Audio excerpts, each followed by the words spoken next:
Pues muy buenas tardes. Agradezco la compañía de cada uno de ustedes y sobre todo, pues que es sabadito, ¿verdad? Así que vamos a dar inicio a nuestra segunda sesión de la materia Taller de Juicios Orales. Nos quedamos en el tema de cómo contrainterrogar a un testigo. Muchos de ustedes ya vieron la película, vieron lo que es un interrogatorio y ahora lo que es un contrainterrogatorio. Y vamos a entrar en materia. ¿Qué es contrainterrogar a un testigo? ¿Cómo se hace? En algunas ocasiones puede llegar a ser muy difícil, aún para los abogados o abogadas que hemos pasado ya directamente por un juzgado. Pero, ¿cuál es el propósito de este contrainterrogatorio? El propósito va a ser poner sobre la mesa la duda, sembrar la duda de lo que el testigo dijo pueda llegar a ser cierto.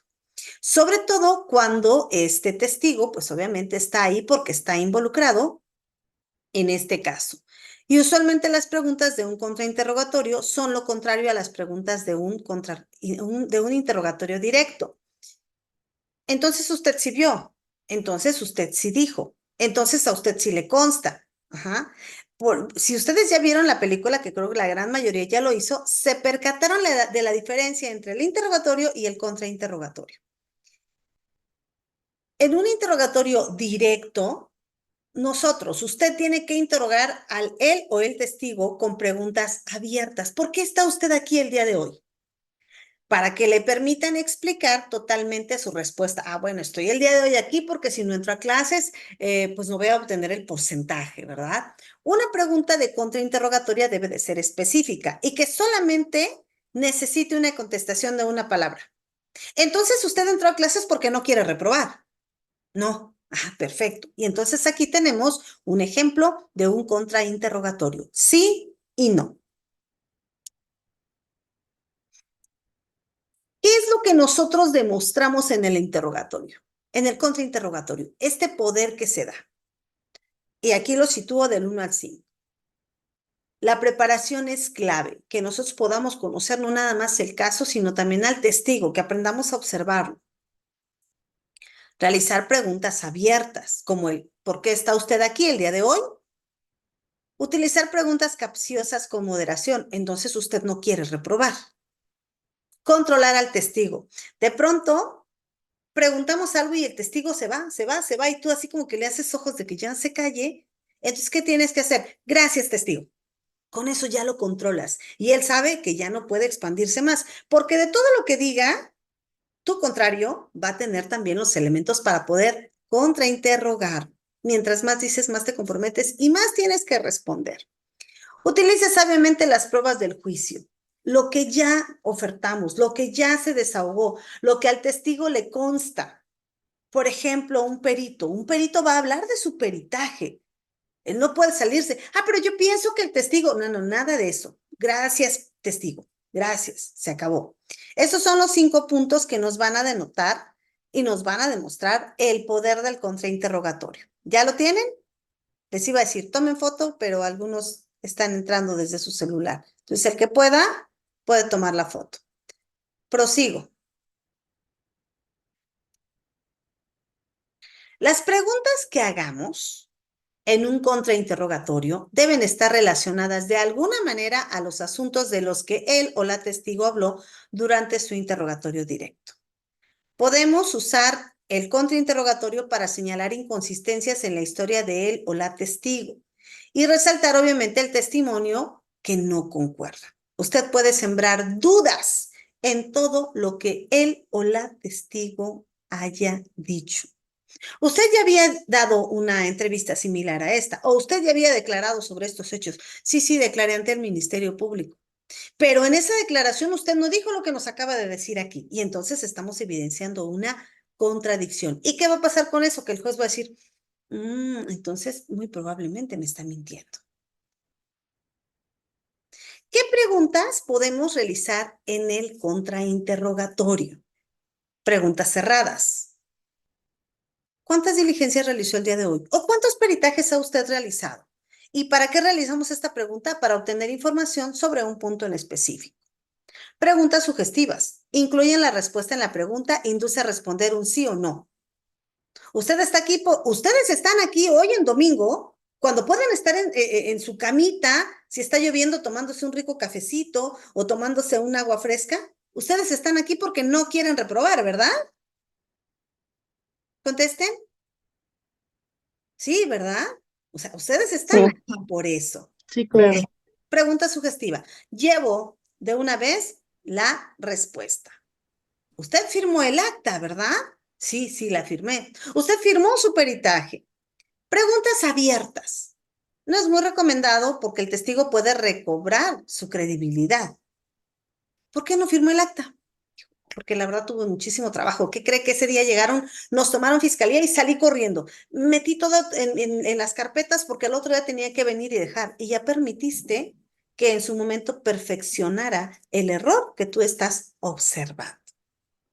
Proseguimos. Si hay alguna duda o comentario, por favor levantemos la mano. Solo recuerden que tenemos una hora en cadena nacional y la tele es cara.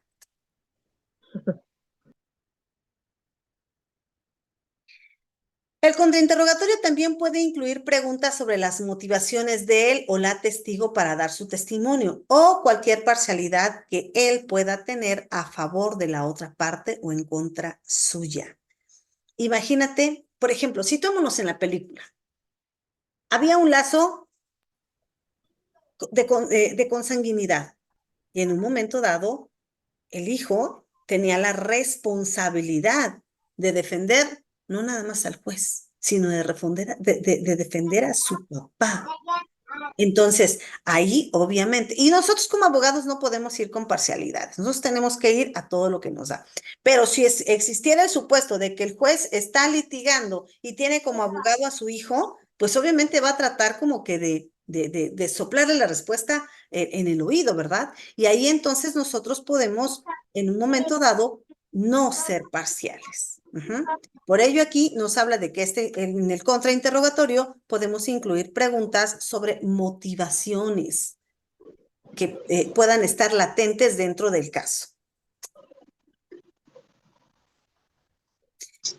¿Cuáles son las técnicas con las que nosotros podemos contar para un contrainterrogatorio?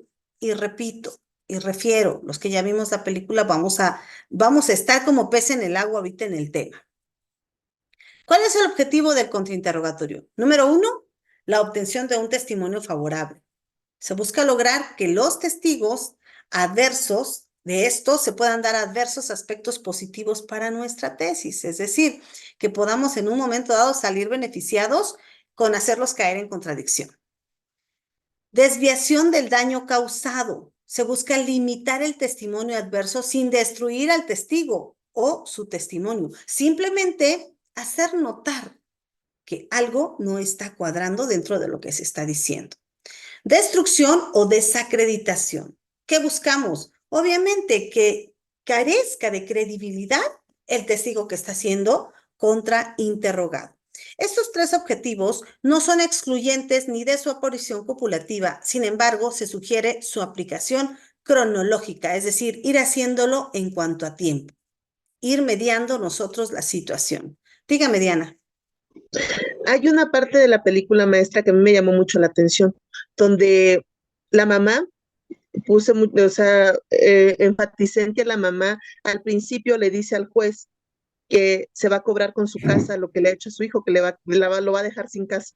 Ya estando en el juicio, ella empieza a llorar por el hijo, porque se lo asesinaron, pero el hijo le pregunta, ¿cuántas veces fue usted a visitar a su hijo a prisión? Y esta le Muchas. contesta, muchas. Entonces, con la evidencia en la mano le dice, fueron dos. Entonces, el juez, al premeditar, él yo creo que puede pensar, entonces lo que esta señora busca no es justicia para el hijo, sino un beneficio económico. En efecto, Y así es. entonces empieza a carecer de valor el testimonio de la madre. Entonces no lo quería Ujú. tanto, ¿no? ¿No? Y a desarmarla por completo, o sea, su testimonio ya no es tan valioso como en su momento que el abogado defensor, que se me hace también un superactor, el abogado defensor decía, es que una madre no merece quedarse sin su hijo, pero sí se dan cuenta que la madre no está buscando justicia, sino un beneficio económico para ella. Claro, Y una es casa. ahí no sé si esa parte yo observé que es un contrainterrogatorio, no sé si sea Ujú, eso o no. así es, así es. Ok, ya ven, por eso les decía, vean la película para que podamos estar como pez en el agua. Dentro también de la trama pudimos ver las objeciones. Objeción, es decir, cuidado con esa pregunta, pero ¿cuándo objetamos y por qué? Las objeciones las vamos a encontrar estipuladas en el artículo 373 del Código Nacional de Procedimientos Penales. ¿Y cuándo podemos objetar? Cuando la pregunta es ambigua. ¿Por qué? Porque puede entenderse de varios modos. Es irrelevante porque carece de importancia. O sea, esto no es relevante para el juicio. Podemos objetar porque es coactiva, porque busca u obliga a decir algo, porque es conclusiva, porque ya hay una deducción como tal, porque es sugestiva, porque sugiere como tal la respuesta, porque es poco clara, porque es impertinente, porque puede llegar a ser ofensiva, porque es argumentativa o porque en un momento dado utiliza múltiples hechos. Estos son, este es como nuestro acordeón para poder objetar.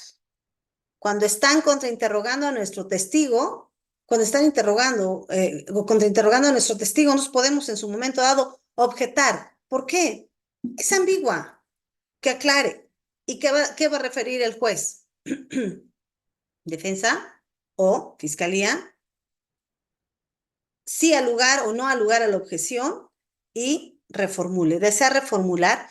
Me ha tocado ver técnicas de litigación en cuanto a tema de objeciones en las que relativamente se pasan objetando todo. ¿Y qué haces? También es una técnica, es una estrategia. ¿Para qué? Para que la contraria se ponga nerviosa y diga, "Ah, ya, no quiero preguntar nada, vamos, ¿no?" Y entonces relativamente dejas vivo el testimonio.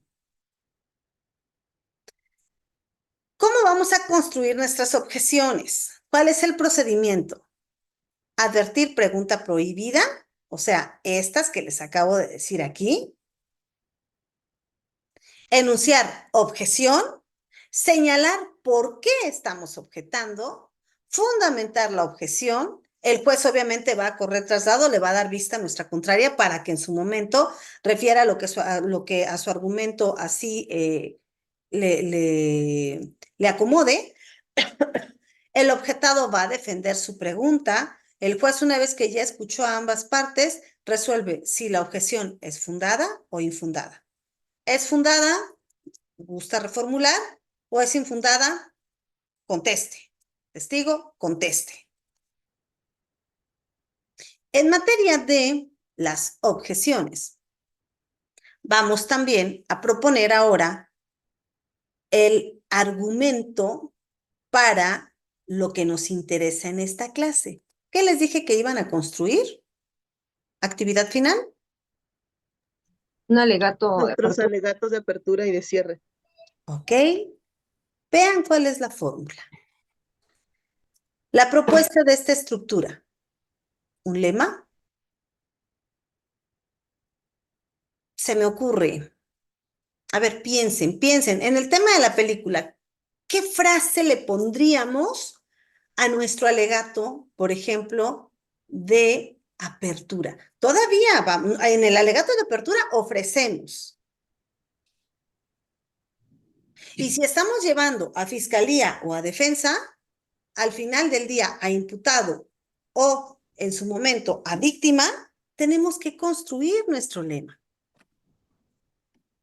En un caso, porque no se los voy a dar, porque pues aplica a la película. Por ejemplo, en un caso de un feminicidio, el amor no mata. Su señoría, el amor no mata en razón a que la víctima y el victimario tenían una relación, proposiciones fácticas. Facto es hecho. Estoy empezando a narrar cómo es que este presunto feminicida la mató. Obviamente estas proposiciones fácticas van a ir de la mano con nuestros medios probatorios. ¿qué es lo que sustenta nuestra teoría fáctica, nuestra teoría jurídica y nuestra teoría probatoria? Recuerden que estos temas los venimos arrastrando desde nuestra teoría del delito. ¿Qué logramos nosotros con el contrainterrogatorio? ¿Qué trató de hacer la contraparte? Humanizamos lo que decían, es que yo vi como que se sensibilizó, etcétera. Aquí lo vemos. El sentimiento dentro del caso, la humanización dentro del caso, la solicitud del fallo, y podemos o no podemos terminar con un lema, con una frase. Que tengan que ver, cada propuesta de una estructura para un caso en específico, la vamos a construir, obviamente, aplicándolo y adecuándolo al caso que nos ocupa.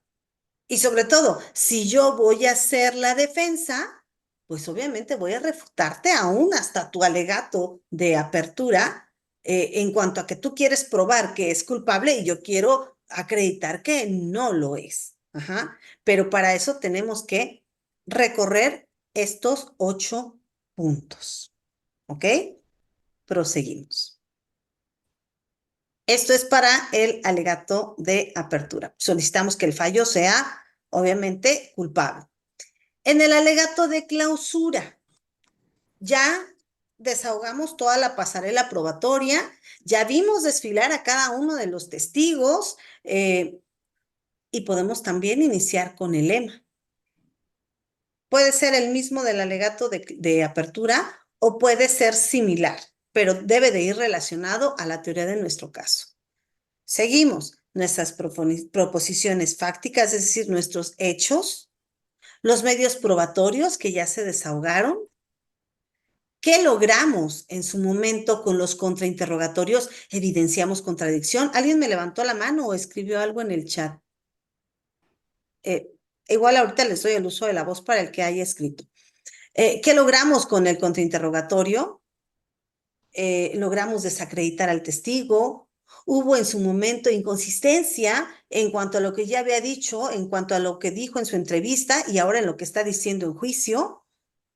Limitamos lo que hizo la contraparte, volvemos a humanizar el caso y solicitamos que el fallo sea en un momento dado absolutorio o condenatorio, dependiendo de quién lleven, y cerramos con nuestro lema. Si hacemos un pequeño comparativo de ambos alegatos, pues relativamente tendrán muchos puntos en común. Aquí la esencia es que cada uno de nosotros ponga de nuestra propia personalidad para poder presentarlo. Y es lo que yo quiero escuchar en ustedes. Es lo que yo quiero escuchar en el audio que me pongan. Ya vimos entonces la estructura, ¿sí? Sí, doctora, algo muy, así rápidamente, ¿cuándo ya va a estar arriba la clase, esta clase ya, para que podamos repetirla? Yo calculo, yo la envío hoy mismo, yo creo que mañana me la están enviando, me la están regresando, noche del día lunes o martes. Ok, muchas gracias. Perfecto. Doctora, Sí, Liz. yo tengo otra pregunta. ¿Serán únicamente estas dos sesiones que tendremos? Sí, únicamente. ¿Esta es una sola materia o están las dos materias, las de juicios orales? Es que hay taller de juicios orales 1 y taller de juicios orales 2. Esta es la de taller de juicios orales. Si llega a haber un 2, entonces ya, pues en su momento Ah, se les van a dar la información en plataforma. ah, ¿Sale? ok, ok, ¿Ok? gracias. Y otra cosa, es Sí. que los pasos para hacerlo de la teoría del caso, en el tema fáctico, jurídico y probatorio, ¿cómo se va a desarrollar el jurídico? Por ejemplo, yo aquí tengo lo de el artículo 315 para mí es bueno, como, digamos, de fiscal, o cómo se le dice Sí, fiscalía o defensa. ajá, la fiscalía. Yo aquí estoy poniendo el artículo 315, 316, fracción tercera, y el artículo 318. ¿Cómo lo voy a ubicar después de mis fácticos, después de mi paso De fáctico. hechos. Ajá. Lo Ajá. fáctico es los hechos. ¿Qué delito se le imputa a la persona de la película? Ah, ok. Y después sigue lo jurídico, pues. O sea, Exacto. los Se le delitos. atribuye el delito de con Ajá, fundamento en. ajá. Y cuando ya se hace el alegato de clausura, ya tenemos, precisamente ya tenemos todo desarrollado, pruebas, interrogatorios. Desahogado. Así es. Ah, ok. Ahí tenemos entonces la teoría probatoria. Hemos acreditado con el testimonio de Liz, con el interrogatorio de, con el peritaje de, con la prueba material de, que es Ajá. Perfecto. Gracias, doctora. o que es culpable. Ok, Por sí, eso gracias, tiene doctora. que ir de esa forma, la teoría fáctica, la jurídica y la probatoria. Sí, ¿Ok? sí, gracias. En los Sí. alegatos finales, tenemos que hacer un resumen de la audiencia. ¿Qué vimos en esa audiencia? Enfatizar cuáles son las pruebas que se presentaron. Plantear una convicción. O sea, nosotros ahí tenemos que ponernos en el papel. Reforzar nuestra teoría del caso. O sea, si tú desde un primer momento construiste tu teoría del caso a manera de que fuera absuelto, de que es inocente, pues obviamente eso es lo que tú vas a tratar de probar en audiencia. Por eso reforzamos la teoría del caso y exponemos las conclusiones. Derivado de lo anterior, su señoría, sería un error garrafal el hecho de condenarlo cuando hemos acreditado en esta audiencia esto y esto.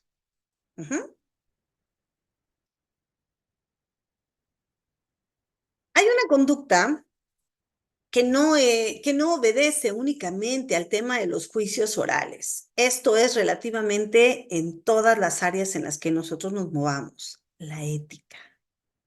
¿Qué tan éticos podemos ser? Hace poco platicaba con un maestro de la universidad y me decía, ¿por qué no tomamos ese asunto? Yo le decía, híjole, ¿no crees que, por ejemplo, cuando hay una violación, cuando hay pedrastía, cuando existe un feminicidio, yo no llevaría ese tipo de asuntos? Y me revierte la pregunta como muy buen penalista. ¿Y si fuera inocente y lo están inculpando? Eh, ah, no, pues ahí cambia el panorama. Pero como me ha tocado llevar a personas que me dicen ser inocentes y al final del día resulta que existen todos los medios de convicción para señalar que en efecto lo hizo, pues digo, híjole, es que ya no es tan fácil creer. Él ahorita está litigando un asunto de pedrastía y me dice, vamos, acompáñame. Le dije, ay, ¿sabes qué? Es que a mí la verdad esos asuntos definitivamente no creo tener el estómago ni el corazón para litigarlos. Pero bueno, al final del día, cada uno con la responsabilidad, con la investidura de la ética que pues tenemos, pues decidiremos, ¿verdad? Al final, si tomamos o no tomamos y cómo lo vamos a manejar. En una ocasión me tocó, hace ya varios años, hubo un conflicto entre dos compañeritas de la escuela, no diré el nombre de la escuela porque vamos a ser comercial, pero a mí me tocó llevar a la chiquilla a la que golpearon. Era chiquita, ¿qué les gusta? 1,45, 1,50, si acaso unos 40, 45 kilogramos. Y la otra chica era como de 1,65, 1,70, robusta. Y de pronto dice que la niña chiquita, que la había golpeado, y nosotros nos quedamos así, ¿cómo la va a golpear si ni siquiera no de un empujón no le puede hacer nada? Y le digo a la niña, ¿practicas algún deporte? Porque bueno, si practica algún deporte, a lo mejor sí, o alguna de defensa personal, etcétera. Y me dice, no, nada. No, mire, pasó esto, pedimos cámaras y en efecto, al otro día que le toca llegar a la chica ante el Ministerio Público, porque como eran lesiones, es mediable, la veo llegar con bastón, con collarín, porque según los golpes que le había propinado mi defendida, la habían dejado así. Y la niña y yo nos volteamos a ver como que ¿esto es cierto? ¿Estamos viendo esto? Y el abogado, y ahí va el tema de la ética, y el abogado se prestó Y seguramente le dijo, no, pues vamos a exagerar todo. Cuando la chica empieza a narrar lo que supuestamente había pasado, no, pues haz de cuenta que mi representada era una chica superpoderosa, de esas que vuelan. O sea, las chicas superpoderosas son chiquitas, pero tienen un poder. Decían, no, yo no veo a este pedazo de gente tirándola, cargándola, o sea, no la aguanta. Y ahí, bueno, el Ministerio Público en aquellos años, le dijo algo al abogado, nos sacó a todos y le dijo, abogado, condúzcase con ética. No, no trate de sorprenderme, porque pues yo voy a investigar y hasta soy capaz de hacer una prueba a ver si es cierto, si la aguanta y si no, esta niña se me desmaya en el intento de querer cargarla. Hasta le voy a poner el polígrafo. Y él después dijo, no, es que sí es cierto, ok, trae usted un dictamen, ¿verdad? Sí, traigo un dictamen, aquí está el médico, dice que hubo esguince, que hubo esto, que hubo el otro. Ok, yo la voy a mandar ahorita, dice a periciales, para que el médico legista me acredite eh, si en efecto el dictamen que usted me está presentando es correcto, pero si hay en algún momento dado discordancia en estos, pues vamos a tener que investigar y si tenemos que comprometer al médico por falsedad en declaración, pues lo vamos a comprometer. Después de ello, como que recapacitó el abogado y dijo, bueno, ¿sabe qué? Vamos a solucionarlo, ¿no? Pero creo que al final del día debemos todos, pues, adecuarnos a este tema de la ética, que podamos ir y defender. Yo a veces me molesto un tanto con los mensajes chuscos de que miéntele a tu abogado o dile la verdad y él se va a encargar de decir mentiras. No, creo que eso es antiético. Ujú, y tenemos que conducirnos en ello. Por lo tanto, la ética es el eje de transversalidad del sistema penal acusatorio y bajo este se deben regir los actores procesales, entre ellos el Ministerio Público, el ofendido, el asesor jurídico, el imputado, la defensa y figuras que cuentan, obviamente, con un código de ética. Todos. Por ejemplo, las fiscalías cuentan con un código de ética. Nosotros en la institución contamos con un código de ética. Y si estamos, y aunque no contaras, vaya, desde tu casa traes un código de ética. Y ese código de ética lo vas a ir manejando en todos los lugares en los que te pares. Para ello, claro que si el principio de los juicios orales es también y 100% protector a los derechos humanos, debemos de conducirnos con respeto, con paz, con dignidad y perseverancia, honestidad y responsabilidad. Por eso cuando nosotros protestamos el cargo, casi casi honramos el hecho de defender y de conducirnos con verdad, laboriosidad, solidaridad. ¿Para quién? Pues obviamente para nuestro representado, para la autoridad, en el supuesto de que estemos a favor de la víctima, pues obviamente coadyuvar de una manera en estos principios con el Ministerio Público, lealtad, tolerancia que debemos tener, no nada más para con nuestros representados. Digo, estos puntos los podemos ver en todas las facetas, en todos los momentos. De pronto yo doy una instrucción al grupo y les digo, bueno, vamos a hacer tal y tal actividad, pero como están jugando, como no me están haciendo caso ni me están poniendo atención, digo, ok, maestra, entonces, ¿qué vamos a hacer? Imagínate mi tolerancia. Ay, pues no lo sé, yo ya expliqué, ¿no? Es parte también de estos principios que nosotros vemos y que deben estar inmersos, intrínsecos a nosotros como personas y como personas conocedoras del derecho. Proseguimos. Estas buenas prácticas, estas que acabamos de ver, estas buenas prácticas deberán estar regidas por los principios de legalidad, objetividad, el alcance jurídico, la eficiencia, el profesionalismo, la honradez, la lealtad, el respeto a los derechos humanos que reconoce primeramente nuestra Constitución desde el artículo primero en adelante. Pero el artículo primero yo lo llamo el paracetamol porque lo podemos utilizar para todo. Para todos. Si ustedes analizan bien ese artículo primero, es 100%, ahora sí que la antesala a conocer como tal todos los derechos humanos que consagra la Constitución. Y hemos concluido. Sé que se quedaron picadas. Pero sí me gustaría verificar Si existe Muy, alguna duda o comentario en cuanto a estos principios que acabamos de ver, en cuanto a estas actividades, y sobre todo darles el tiempo para que ustedes empiecen a construir sus alegatos, sus argumentos. ¿Preguntas, dudas, comentarios finales? pues No, nada, maestra, maestra, ninguno. muy buena la materia, muy apasionante. Siento que los juicios orales de eso se trata y como usted aquí abordando un poco el tema de la ética del cual usted nos acaba de platicar un poco o de dar, impartirnos su conocimiento. Al observar, vuelvo a la película, al abogado que era el abogado defensor, el que estaba pues con la supuesta víctima, cuando él gana el juicio, porque al final de cuentas sí le dictan prisión de 4 años al juez, cuando él gana el juicio y ya todos se retiran, él se retira al último, pero con ese mal sabor de boca, porque ve a Hank que está llorando por su papá, porque al final de cuentas con cáncer y todo, que lo había dicho en el juicio, iban a meter a su papá a la cárcel, y entonces el abogado le entra esto de decir, bueno,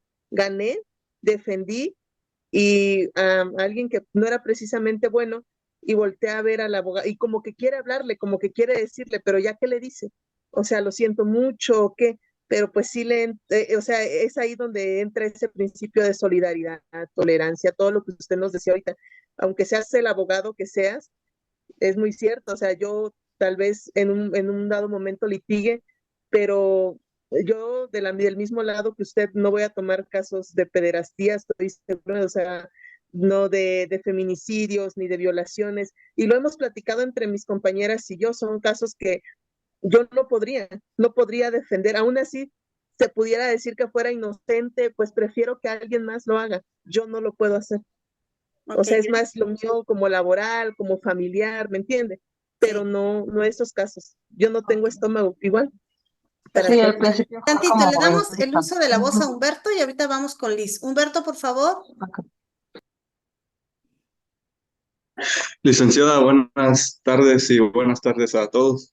Mucho gusto, No Humberto. sé si me escuchan bien. Sí, sí, te Ok, Sí, gracias. escuchamos. Yo tengo una duda, de hecho yo fui el que escribió hace rato. La pregunta era relacionada a esto y va al tema que usted comentó de cómo tomar un caso o no tomar un caso.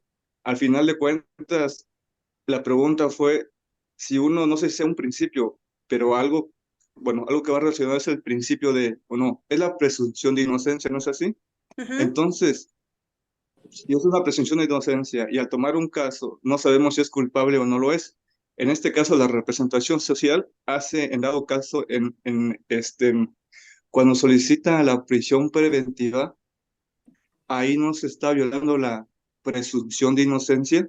Este tema viene relacionado a que viendo algunos videos, y las opiniones de otros licenciados, surge ahí como que un debate entre ellos de que si es o no es conforme a derecho. La pregunta es, la postura de ustedes sería, ¿es válido o no es válido? O depende el contexto. Esa sería Creo, la pregunta, Lick. creo, Humberto, que finalmente depende el tipo de delito, más que el contexto, el tipo de delito. El Código Penal es muy claro, por eso ahora nos piden sustentar ¿por qué quieres prisión preventiva? Ajá.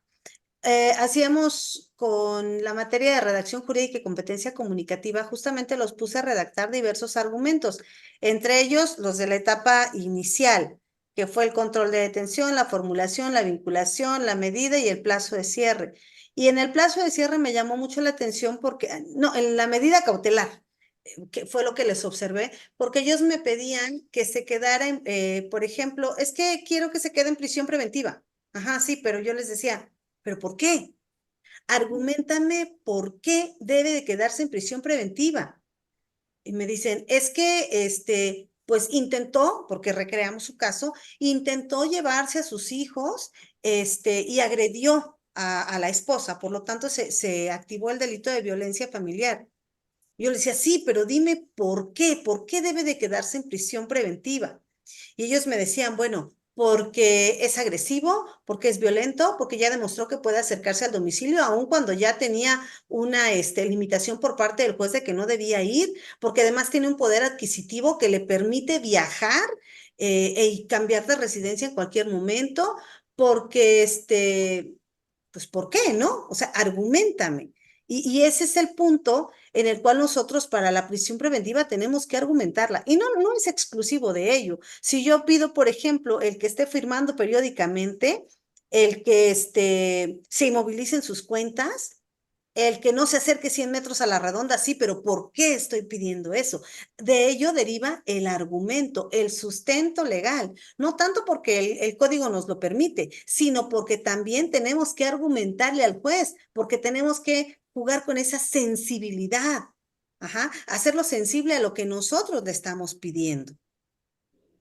Entonces, en tema de prisión preventiva, el código prevé varios delitos que finalmente pueden llevar la prisión preventiva, pero aquí tienes que fundamentar y argumentar y sustentar el por qué quieres que se quede en prisión preventiva. Violatoria de derechos humanos, claro. Recordemos que este sistema es 100% garante a los derechos humanos. Es que lo están tratando ya como culpable cuando ni siquiera se ha acreditado que es culpable. Lo están tratando ya y lo van a dejar en la cárcel 1 o 2 meses, lo que dure. Y más si en tu plazo de cierre de investigación pides 3 meses, 2 meses, se queda más tiempo ahí. Pero al final del día también tienes que sustentar por qué pides esta medida.